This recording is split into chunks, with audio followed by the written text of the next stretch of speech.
The single question that is tearing apart the internet right now, and social media is going absolute wild about it, okay?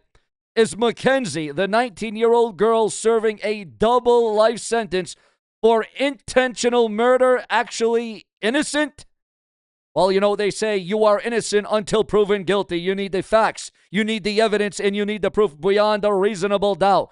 But here on the show, remember to subscribe, click the bell, turn on all notifications for the hottest, the latest, the most smash-mouth, the most intense news, rumors, opinions, because we serve it up for you, and we're going to give you a dish each and every day.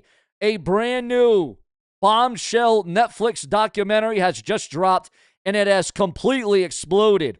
It's official. The Crash is now Netflix's biggest documentary hit, pulling in a staggering 27.6 million views in just the first few days.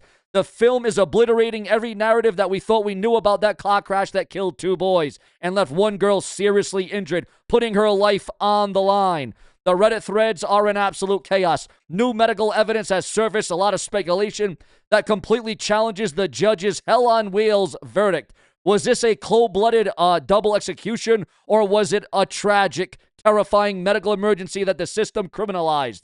We are not looking at what the media told you. We are looking at what they didn't want you to see. And before you make your mind up, you must hear this. Welcome back to the Boulevard Report, your spot for the real story behind the headlines. Today, we are diving deep into the Kenzie case.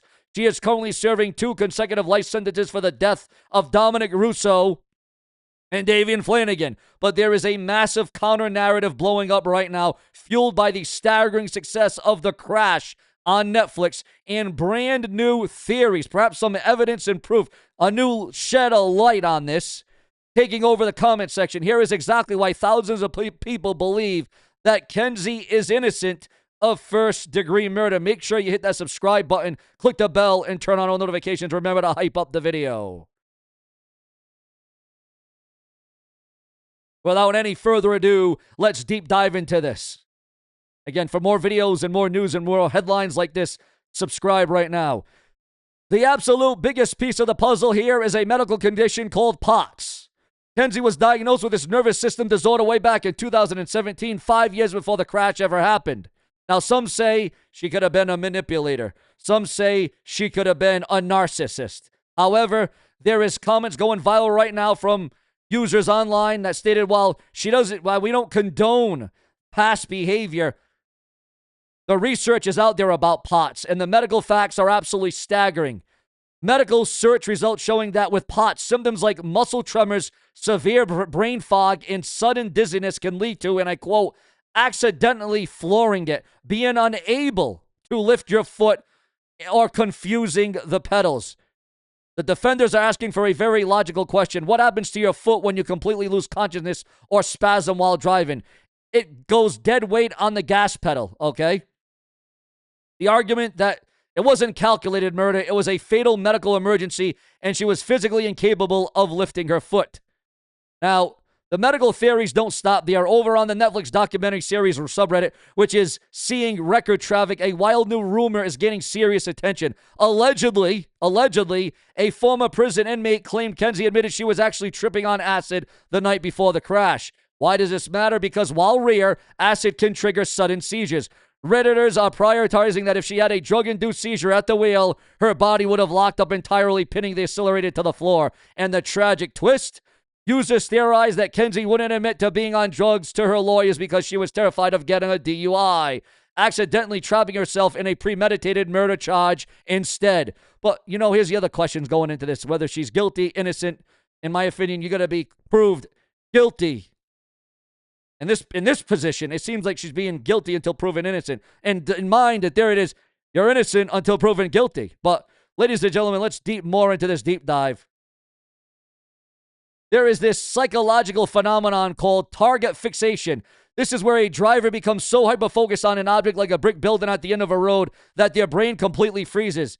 They inadvertently steer straight into a hazard and completely forget the physical mechanics of hitting the brakes. This is a huge difference between being an arrogant, reckless driver who panics and being a cold-blooded killer. A massive amount of viewers who just watched the crash are coming forward with a very believable theory. They are arguing that Kenzie sped up just to have fun scaring the boys in the car, and then someone and somehow couldn't stop. Maybe she just misjudged the distance, or maybe she got slippery. Maybe her slipper got caught under the pedal, which happens more often than you think. And then this leads perfectly into the pure logic of the crash itself. If you believe Kenzie committed premeditated murder, you also have to believe she was trying to commit suicide. Think about the facts. Hitting a solid brick wall at 100 miles per hour does not guarantee you come out alive. In fact, it almost guarantees that you don't. Or you could have been, confined to a wheelchair the rest of your life.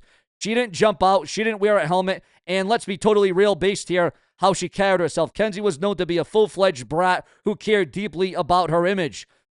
Now, guys, people online are pointing out that she thought way too much of herself to willingly risk ruining her looks, destroying her own body, life and limb, or dying just to end a toxic relationship.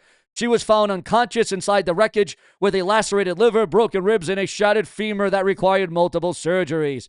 It just does not add up that a vain 17-year-old would pull herself through a literal meat grinder on purpose. And why didn't the boyfriend or the friend steer the wheel or try to stop it? We can talk about pots. We can talk about she should have stopped. She should have broke. Should have done this, that, and the other. But what it all boils down to potentially is it was just that, an accident going terribly wrong, terribly tragic. Now the prosecution pushed hard on the idea that Kenzie has a history of using her car as a weapon. They pointed to an argument 2 weeks prior where she allegedly threatened to crash, but the documentary revealed text messages from Kenzie's mother suggesting it was actually Dominic who grabbed the steering wheel during that fight. Now, ladies and gentlemen, speaking about grabbing the wheel, the car's black box showed the steering wheel was yanked just seconds before the fatal impact. Prosecutors said the boys were fighting for their lives to stop her. But armchair mechanics on Reddit are calling out the physics of this. They argue that if a passenger violently jerked in the steering wheel of a car traveling 100 miles per hour, it would instantly cause severe fishtailing, massive skid marks, or a rollover. Because the car drove perfectly straight with zero skid marks, many believe the physical struggle was inside the cabin was not at all what the prosecutors claimed. But here is the most frustrating, terrifying part of this entire case. And it is the exact reason why the internet is tearing itself apart. There was no dash cam inside that car. But we have security footage of the car flying down the street, and we have computer data from the black box. But we have absolutely zero visual proof of what was actually happening in front of those seats during the final 5 seconds. Without interior footage, every single theory, including the prosecutor's claim of a deliberate double murder, is just an educated guess based on crumbled pieces of metal. Did she have a seizure? Did she panic? Was it Potts? Was it the boys? Were they fighting? Without a camera, the only person who actually knows the truth is Kenzie, and she claims that the trauma wiped her memory completely clean. This leaves the entire verdict resting on circumstantial evidence and speculation. A huge faction of the internet agrees that she is responsible for the deaths, but they are absolutely furious about the charges. Legal experts online arguing she was aggressively overcharged. To them, this was a clear-cut case of aggravated vehicular homicide, manslaughter resulting from an arrogant mistake, not a pre-planned double execution. They believe the prosecution is based on a media witch hunt to manipulate the judge. They used TikToks of Kenzie at a concert and dressing up in a wheelchair for Halloween to prove she had no remorse. But Gen Z is pushing back, arguing that a teenager posting curated clips on TikTok isn't proof of being a psychopath. It's a traumatizing kid violently dissociating and trying to fake a normal life after surviving horrific trauma. Since when is being cringy on TikTok a conviction for first-degree murder? And the defense squad isn't just stopping at the physical evidence. No. They are tearing apart the prosecution's star evidence. Kenzie's past texts and threads over on X. Users are heavily debating the text messages where Kenzie allegedly threatened to crash the car weeks prior. One user with thousands of likes pointed out, have none of you ever been in an emotional, overwhelmed 17-year-old girl in a toxic relationship? Again, have none of you ever been an emotional, overwhelmed 17-year-old girl in a toxic relationship? Saying, I'm going to crash this car during a screaming match is dramatic teenage hyperbole, not a calculated murder manifesto. They are pointing fingers straight at Judge Nancy Russo. Kenzie waived her right to a jury, opting for a bench trial. Now, in my opinion, this should have been decided by a jury, which many online are calling a fatal mistake. Defenders argue that the judge was playing to the cameras for a viral moment rather than strictly applying the law. A top comment on the documentary Shirilla reads, when the judge literally calls a teenager hell on wheels on national television, she's no longer being an impartial applier of the law. She was completely influenced by the media outrage. Now, finally, here is the whole narrative that Kenzo showed zero remorse in the hospital.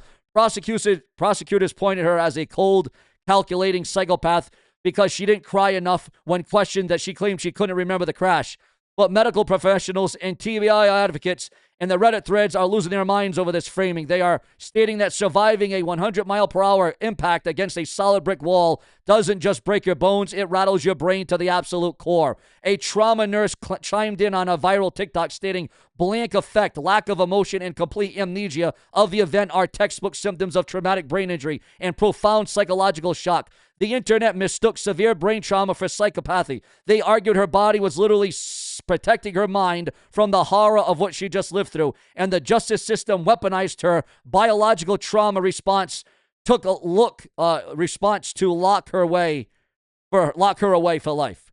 The entire case comes down to intent. Did her body fail her? Did a reckless prank result in a jam pedal and panic? Or did the justice system overcharge a teenager and criminalize a tragic accident because the loss of two young men was just too massive to go unpunished? I want to know exactly what you guys think. Drop down in the comments right now. Is Kenzie a calculated killer, or was she framed by a media witch hunt in a fatal mistake that was just a very sad accident? Sound off below, and don't forget to drop a like on the video, click the bell, subscribe, and turn on all notifications for more videos like this, because if it weren't for you, there would be no Boulevard Report, where we always turn the lights on for each and every one of you. Now it is time to turn the lights off. Subscribe.